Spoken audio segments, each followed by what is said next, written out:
খুলনায় বহুল আলোচিত কিশোরী আরফানা হোসেন নির্জনা হত্যার রহস্য উদ্ঘাটন করেছে খুলনা মেট্রোপলিটন পুলিশ। একাধিক ছেলের সাথে সম্পর্কের জেরে পারিবারিক কলহের এক পর্যায়ে মাথায় আঘাত করে একমাত্র মেয়েকে হত্যা করে বাবা মা। হত্যাকাণ্ডের পর থেকে বাবা পলাতক রয়েছেন। নির্মাণে নাম্বার 1 শাহ সিমেন্ট। খুলনা নগরীর নিরালা এলাকার আলিম হোসেন আকাশ ও আরিফা ইয়াসমিন সীমার একমাত্র মেয়ে নির্জনাকে নিয়ে ভালোই দিন কাটছিল, কিন্তু মেয়ে কৈশোরে পা দিতে বাধে অশান্তি। অবাধ্য মেয়ের একাধিক সম্পর্ক নিয়ে বাবা মার ছিল আপত্তি। এক পর্যায়ে বাবা মার হাতেই প্রাণ গেল তার।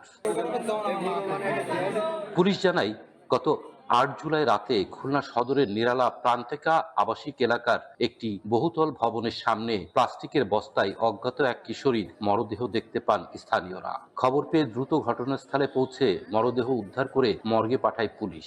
পরে তথ্য প্রযুক্তির সহায়তায় নিহতের পরিচয় শনাক্ত করা হয়। ২৪ ঘন্টার ভিতরে নিহতের পরিচয় আরফানা হোসেন নির্জনা, বয়স ১৬ হিসেবে শনাক্ত হয়। তিনি সোনাডাঙ্গা থানাধীন বসুপাড়া এলাকার বাসিন্দা এবং মোহাম্মদ আলিম হোসেন আকাশ ও আরিফা ইয়াসমিন সীমা দম্পতির কন্যা। শনিবার সকালে হত্যাকাণ্ডের বিষয়ে সংবাদ সম্মেলন করে খুলনা মেট্রোপলিটন পুলিশ।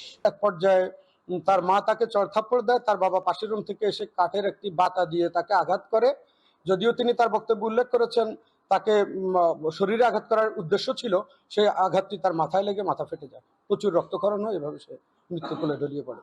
১৬৪ ধারার জবানবন্দির মধ্যে তার মা উল্লেখ করেছিল। এবং বর্তমানে রনি নামক একটি ছেলের সাথে তার প্রেমের সম্পর্ক আছে, তার সাথেও সে চলে গিয়ে ৩ দিন বাড়ির বাইরে ছিল। এই ঘটনায় জড়িত অপর আসামি মোহাম্মদ আলিম হোসেন আকাশকে গ্রেপ্তারের লক্ষ্যে পুলিশি অভিযান ও তদন্ত কার্যক্রম অব্যাহত রয়েছে।